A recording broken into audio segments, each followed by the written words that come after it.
Bismillahirrahmanirrahim. Assalamualaikum warahmatullahi wabarakatuh. Perkenalkan, nama saya Dr. Jerry Hekal, STMM. Saya saat ini adalah pengajar di program Magister Manajemen Universitas Bagri, Jakarta.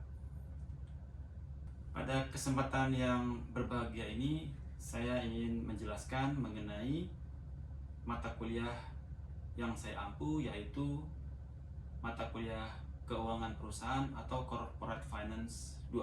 Sebagai seorang dosen yang menerapkan Tridharma Perguruan Tinggi, di mana salah satu dari Tridharma Perguruan Tinggi itu adalah pengajaran.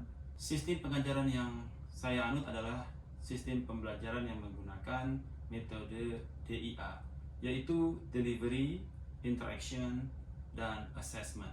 Delivery itu sendiri adalah suatu metode bagaimana cara saya menyampaikan sebuah materi untuk dapat diterima oleh mahasiswa. Sedangkan interaction adalah bagaimana saya berinteraksi dengan mahasiswa dalam melakukan pembelajaran. Selanjutnya adalah assessment, di mana di dalam pembelajaran saya memberikan, sebelum memulai perkuliahan, saya memberikan pretest dan dilanjutkan dengan post-test, dan juga memberikan tugas kepada mahasiswa guna mengukur kemampuan mahasiswa itu sendiri. Hal ini saya lakukan secara objektif kepada para mahasiswa tersebut.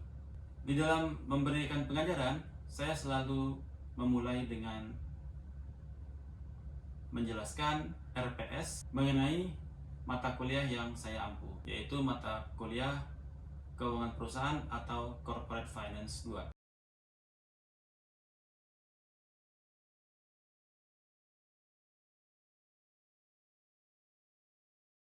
Oke, ini untuk pretest sudah keluar hasilnya. Oke, nilainya ada satu yang di atas 60, Gani Kusuma, nicely done. Salim 54. Oke.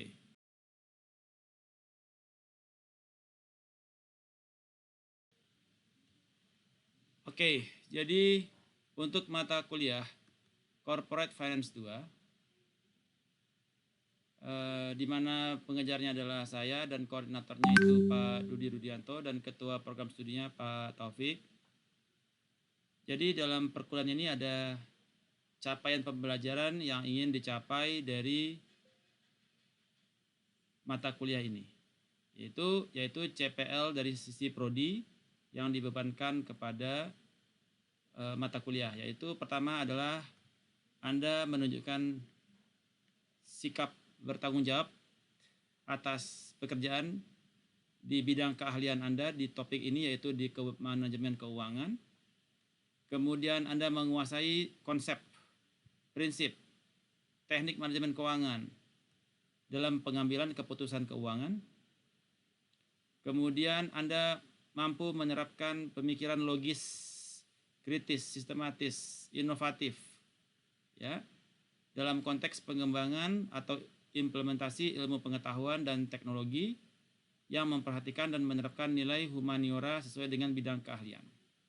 Dan yang keempat, Anda mampu di bawah supervisi menyusun laporan investasi dan pendanaan yang meliputi segala analisa yang relevan untuk pengambilan keputusan keuangan. Ini secara prodi. Kemudian capaian pembelajaran dari sisi mata kuliah yang pertama adalah Anda mampu menerapkan prinsip dan etika dalam penelitian. Jadi kemarin kita sudah melakukan penelitian mengenai CAPM, ya, dari chapter 14. Kemudian Anda mampu merumuskan masalah dan menyusun hipotesis penelitian. Kemudian Anda mampu menjelaskan berbagai metode penelitian. Kemarin kita sudah belajar mengenai beberapa metode penelitian menggunakan CAPM, menggunakan WACC, menggunakan cost of debt, dan seterusnya. Kemudian Anda mampu mengumpulkan, mengolah data, ya, terus menginterpretasikan hasil secara logis dan sistematis. Kemarin Anda sudah mengumpulkan data dari Yahoo Finance, mengolah data, menginterpretasikan data secara logis dan sistematis. Ini termasuk ke dalam capaian pembelajaran mata kuliah. Oke. dan Anda mampu menyusun proposal penelitian dan jurnal serta mempresentasikannya.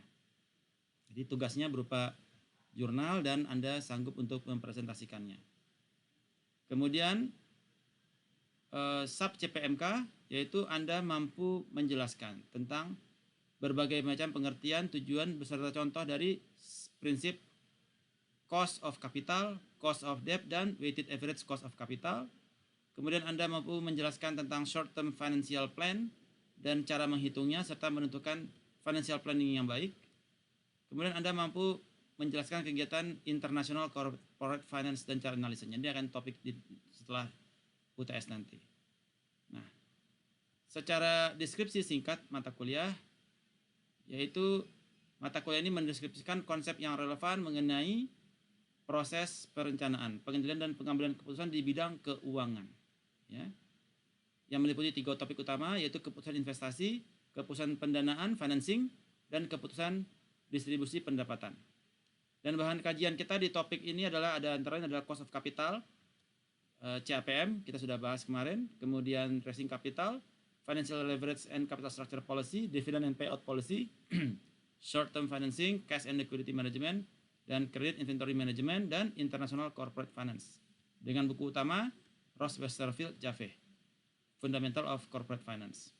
Nah, minggu lalu kita sudah melakukan perkuliahan mengenai cost of capital yang diawali dengan pretest dan post-test. Ya, nilai post-test ini akan diambil, akan memberikan bobot penilaian dari nilai akhir Anda sebesar 5%. Ya, kemudian di sana Anda telah mendapatkan pemahaman mengenai tujuan dari cost of capital.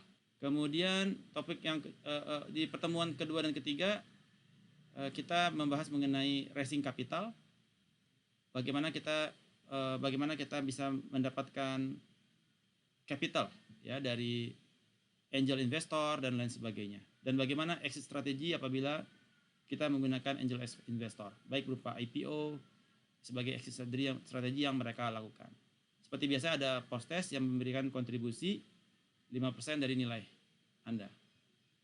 Kemudian pertemuan keempat dan kelima kemarin kita menjelaskan mengenai capital structure, yaitu terkait dengan weighted average cost of capital, di mana apabila sebuah perusahaan itu financingnya menggunakan liability maupun equity, maka tidak bisa menggunakan CAPM, namun harus menggunakan weighted average cost of capital. Berikutnya adalah mengenai dividend and payout policy. Nah, ini akan topik yang akan kita bahas untuk malam ini. Nah, topik yang kita bahas malam ini yaitu dividend and payout policy. Oke. Kemudian minggu berikutnya kita masuk kepada evaluasi tengah semester. Ya, kita nanti mulai setelah di minggu pertama bulan Mei ya. Oke.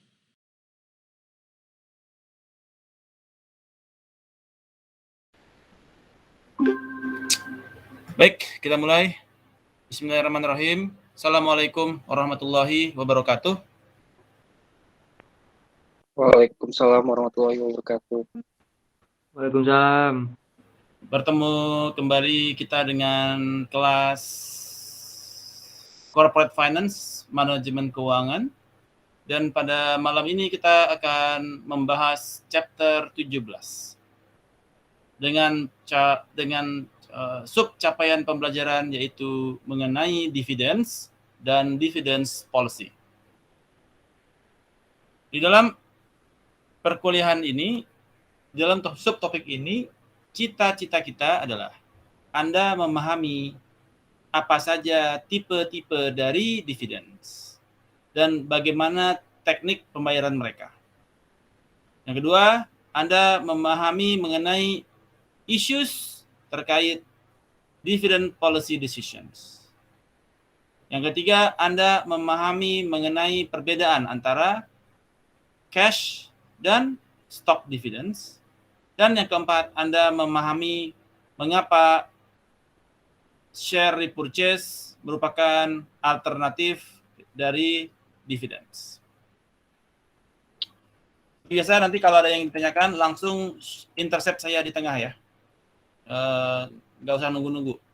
Jadi saya akan gas terus nih, karena kita akan juga kejar presentasi Anda untuk tugas kemarin. Baik, chapter online akan terbagi dari cash dividends, kemudian low dividends payout, high dividends payout, kemudian stock repurchase sebagai alternatif kepada cash dividends, stock dividends, dan splits. Baik, terkait dengan cash dividends.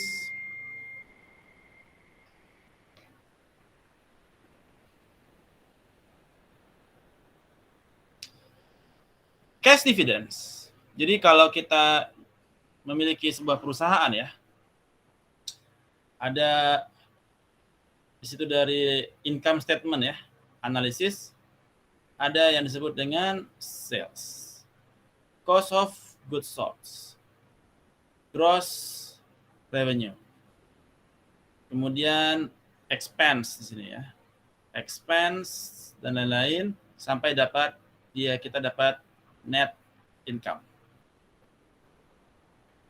Nah,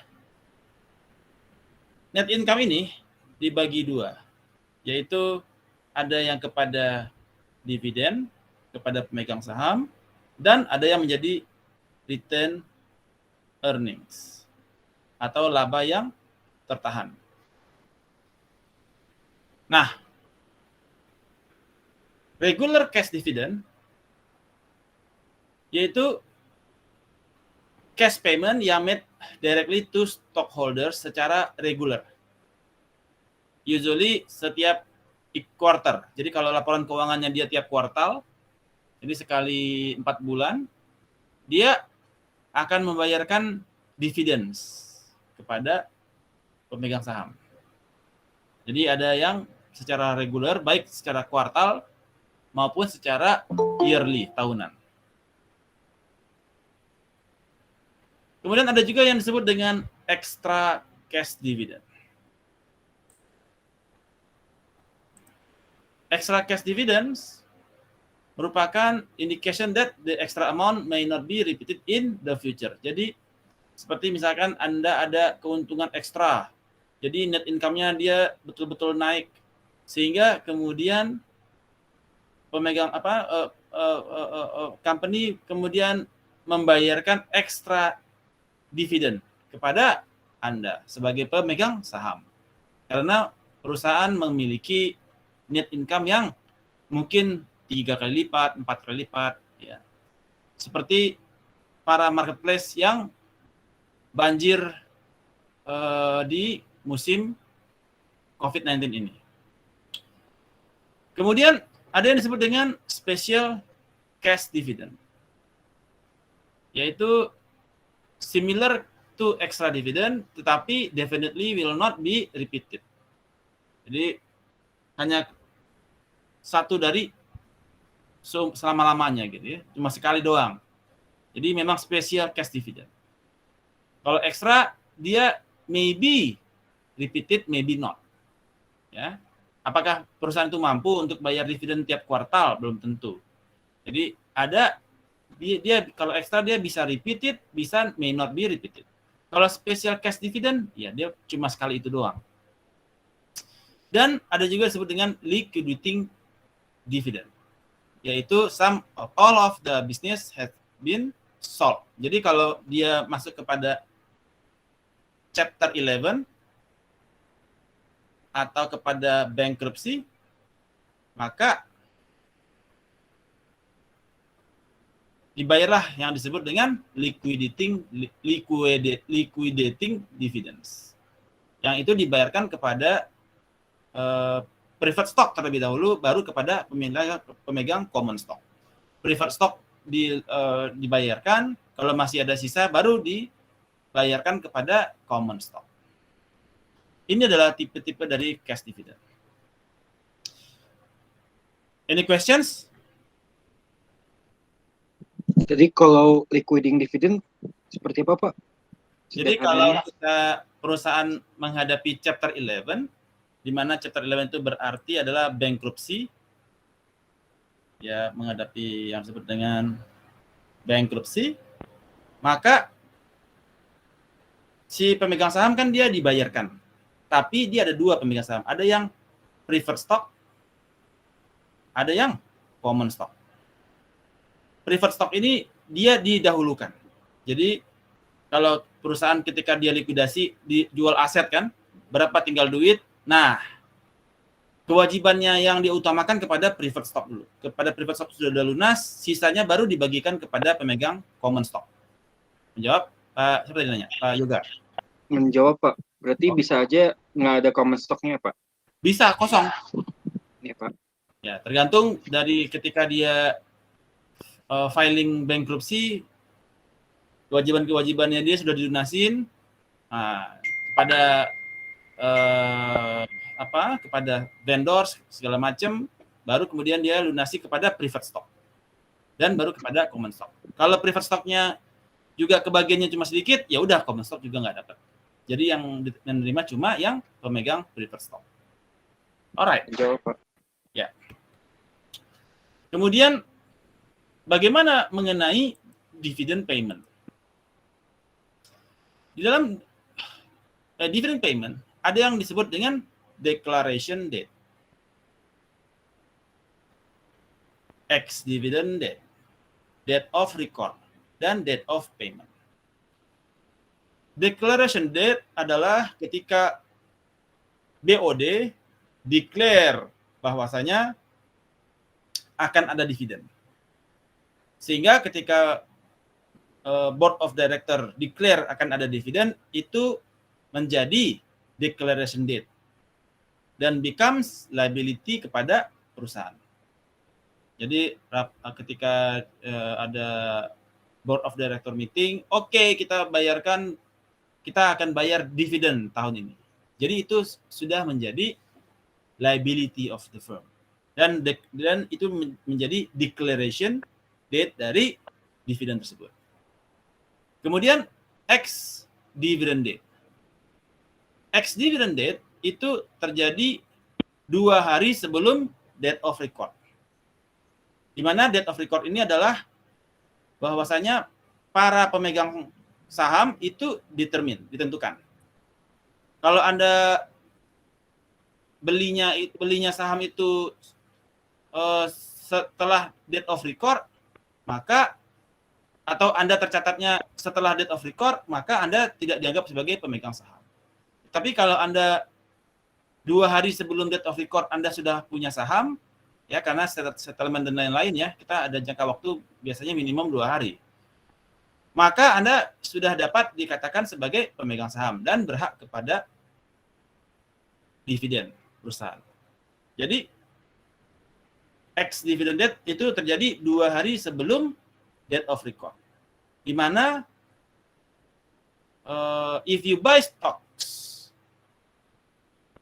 ya, after this date, 2 hari sebelum date of record ini, maka you will not receive the dividend. Ya. Jadi ex-dividend date itu tanggal adalah date waktu di mana dijadikan acuan bahwasanya mereka yang membeli saham di hari tersebut berhak mendapatkan dividen. Stock price generally drops. Harga saham itu bakal jatuh dikarenakan adanya pembagian dividen ini. Ya iyalah, karena uang keluar kan, ada cash outflow dari perusahaan untuk membayarkan dividen. Tentu harga sahamnya menjadi lebih rendah, turun. Ya. Kemudian date of payment. Date of payment adalah ketika checks itu dikirimkan ke masing-masing pemegang saham atau di email kepada masing-masing pemegang saham.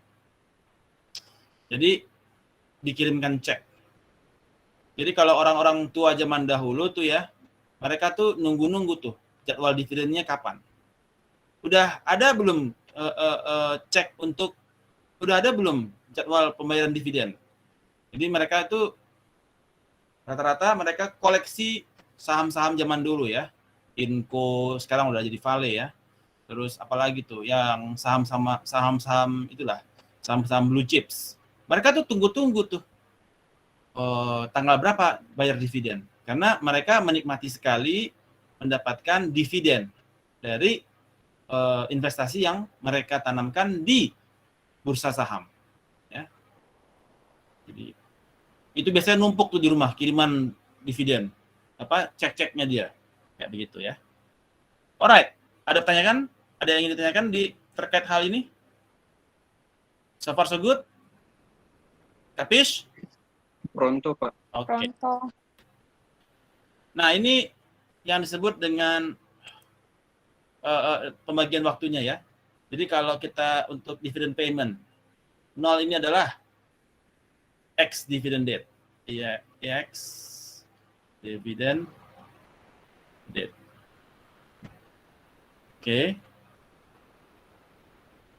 The stock price will fall by the amount of dividend on the X dividend date times 0. If the dividend is $1 per share, maka the price akan jatuh menjadi dari $10 menjadi $9 per share. Jadi harga saham itu dia berbanding terbalik tuh kepada pembayaran atau dia pembayaran dividen itu dia mengurangi kepada market value dari saham ketika tanggal itu dibayarkan. Jadi oke, dividennya per lembar saham berapa? $1. Harga saham $10. Berarti harga sahamnya bakalan jatuh kira-kira $1 sesuai dengan besaran berapa dolar per lembar saham. Sebelum X date time in 1, dividennya dia masih 0, price-nya dia 10. Masuk setelah 0, maka dividennya adalah $1 di mana price-nya turun menjadi $9. Sampai nanti dia kembali untuk ke titik awalnya dia, ke $10 lagi. Ya. Oke.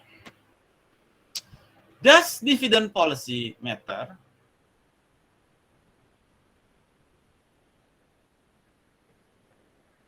Dividend policy does matter. Okay.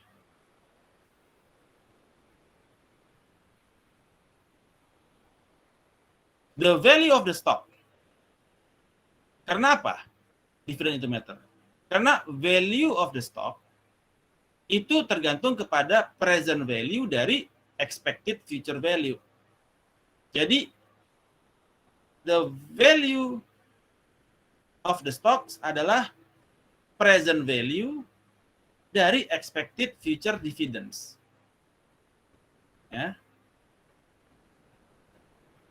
Saham kita adalah present value dari expected future dividends. Ya. Atau dari future value-nya. Jadi future value-nya itu di present value-kan. Dividend policy may not matter. May not matter kalau dividend policy is the decision to pay dividend versus retaining funds to reinvest in the firm. Jadi ada dua kemungkinan dividen itu. Pertama adalah membayarkan dividen. Yang kedua adalah tidak membayarkan dividen. Itu yang menjadi policy. We pay dividend, pay or no pay. Kenapa dia no pay? Karena ada wacana untuk return earning funds to reinvest in the firm. Karena misalkan Anda mau beli mesin nih. Oke, Anda kasih kabar kepada para stakeholders. Bos, kita mau reinvest nih beli mesin. Tahun ini kita nggak bayar dividen ya. Kita ada komunikasi kepada para shareholders. Bahwasanya kita mau reinvest untuk project. Daripada kita financing dari bank, kena bunga besar, mendingan kita tidak usah bayar dividen, kita langsung aja masukin 100% dari net income, 100% masuk ke return earning. In theory, if the firm reinvest capital now, it will grow and can pay higher dividends in the future, in theory. Secara teorinya. Ya. Tapi dalam kenyataannya banyak perusahaan yang tidak seperti itu. Udahlah mereka tidak bayar dividen, ya, sudahlah mereka tidak bayar dividen, semua di return earning, di reinvest, tapi di masa depan mereka juga nggak sanggup bayar dividen yang lebih mahal. Nah, jadi tidak ada kepastian, tidak ada kepastian bahwasanya kalau kita tidak bayar dividen, artinya 100% masuk ke return earning, maka tahun depan dividennya bakal lebih tinggi. Ya, nggak ada pasti hal. Ada yang ditanyakan? Alright.